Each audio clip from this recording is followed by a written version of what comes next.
Hi, I'm Mike Hollis, the Urban Farms Director at Services for the Underserved. This year is the 50th anniversary of Earth Day, and as we're seeing the spring blooms and sprouts outside right now, we're going to talk about how to bring some of that outdoor energy inside by starting an indoor container garden from seeds. So your first step is going to be to find a container. You really can use almost anything, so old yogurt containers, cardboard or plastic cartons, old bowls or cups. You can see here I'm using an old egg carton. If you want to buy a container, almost any store or online retailer is going to carry them. I've even seen them at my local grocery store and pharmacy, and of course hardware stores and plant nurseries will have options. When choosing a container, drainage is going to be key. For something like the egg carton with the cardboard, that's going to kind of soak up excess moisture and then release that back into the soil as you need it. Terracotta pots work in the same way, so the clay in the terracotta soaks up excess moisture and then controls it by releasing it back into the soil as the soil dries up. But plastic, ceramic, glass, that's all fine as well, as long as you have some drainage. So making sure there's either holes down at the bottom of the container, or if there's not a hole, putting some pebbles or some crushed stone down at the bottom just to create a little bit of a drainage layer is great. If you're reusing a container, do make sure to disinfect it first. Containers can carry some plant diseases and pests in the soil, so yeah, just give it a good wash before you reuse it for planting. Your seeds are going to want a seed starting soil or a potting soil. Using garden soil or soil brought in from outside is going to be too compacted. It's not going to have the right drainage that you need for a small container. Seed starting soil or potting soil, that's what's going to have enough space within the soil structure for air and water and the nutrients for your seeds in a small container setting. You can also find small bags of this at any plant nursery or hardware stores, including the bigger home improvement stores. They're also available through online retailers, and you might even find them at your local grocery store. So there's lots of options when it comes to selecting seeds, and this can be really fun to explore. So there's a wide variety that work well in indoor container gardens, including herbs like basil, lavender, parsley, tarragon, cress. If you want to try a flower, something like a marigold has a really nice seed to work with. If you want to try vegetables, so if you get a lot of sun, peppers or tomatoes will do well in indoor container gardens. But even if you don't have a lot of sun, even some greens will do well. So things like arugula, microgreens, mesclun greens, all of these are options. So it can also be a lot of fun to take a look at the seeds that are available through different seed farms.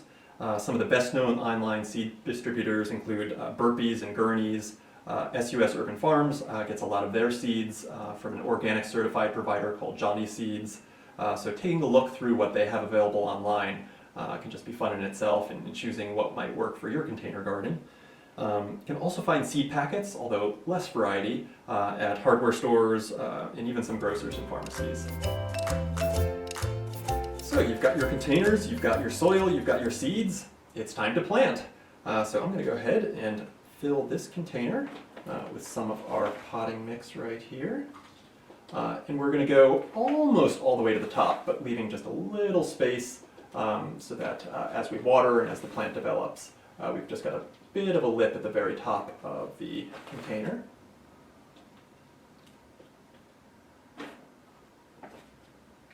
Okay. And I've got a couple of different seeds here.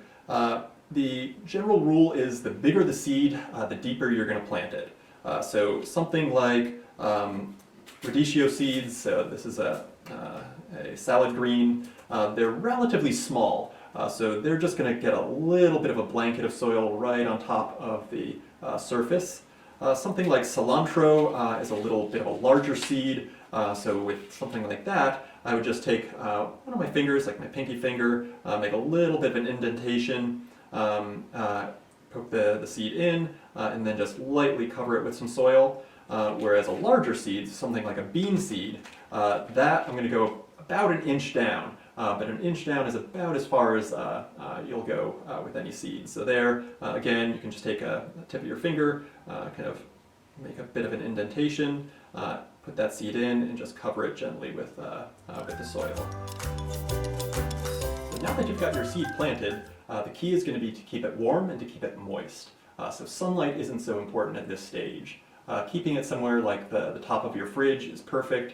Having it nice and warm, and then just misting it a couple of times a day. So using either a spray bottle or just giving it a nice dose of water a couple of times to keep that soil nice and wet.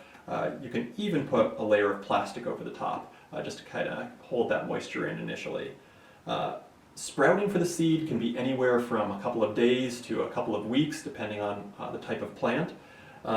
Once it sprouts, so once you've got this baby seedling kind of coming up, you're going to move it to sunlight and slightly cooler temperatures. So somewhere like a windowsill is perfect. Fluorescent light is okay if you really don't have any sun in your home or apartment. You're going to take off any plastic layer that you may have put on. And again, still going to keep it moist at this stage. So you want to make sure that it's got lots of moisture as it's first developing. In terms of water, New York City tap water is absolutely fine for most home growing. If you're using well water or bottled water, you just want to be a little mindful of any salts or sugars that are in it. So plants definitely don't want the last sips of any of your sports drinks or your sodas.